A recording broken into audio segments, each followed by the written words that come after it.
Hello and welcome to Weekend 101. Today we're going to be telling you about all the news you should know except the Oscar Pistorius saga. These are the stories you and I didn't care about because of the Blade Runner.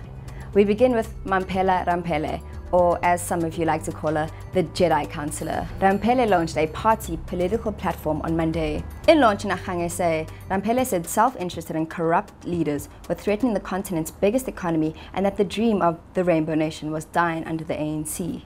Some critics, yes, she already has critics, have said that she lacks the guts to launch an official party, while others have commended her cautious approach.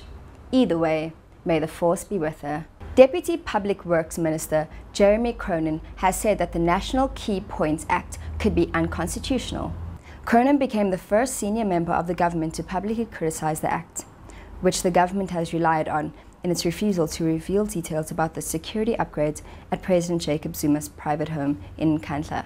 Cronin also took a swipe at COPE's Mosiuoa Lekota, saying Lekota had a chance to amend the act when he was defense minister.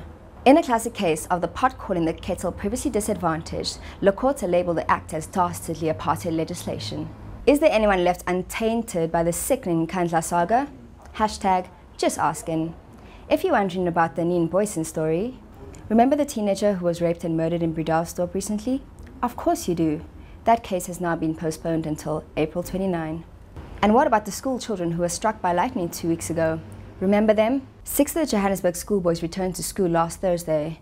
1 was expected to be discharged, while 2 more were in critical condition in the hospital. 2 of the 4 Protea Glen girls who were struck by lightning on their way home from school recently were treated and then discharged. Sadly, one of the girls, Bertha Ngube, who died, will be buried this weekend.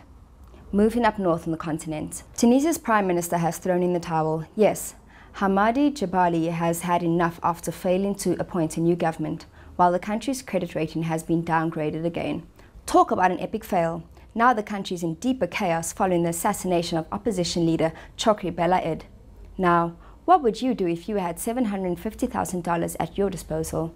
Nice car? Offshore accounts? Well, US former Congressman Jesse Jackson Jr., the son of civil rights leader, has pleaded guilty to misusing $750,000 in campaign money belonging to the Democratic Party. Jackson allegedly bought a Rolex watch and fur capes. Yes, fur capes. Of all the things to buy with stolen money, he chose fur capes. Where was he going? A pimp reunion? A Lil Wayne music video? Talk about civil rights violation. And finally, Britain's Prime Minister, David Cameron, has labelled Booker Prize-winning author Hilary Mantel as misguided and completely wrong after she called the Duchess of Cambridge, Kate Middleton, a plastic princess. Mantel said in a speech that the Duchess appeared to have been designed by committee and built by craftsmen, with a perfect plastic smile and the spindles of her limbs hand-turned and gloss varnished.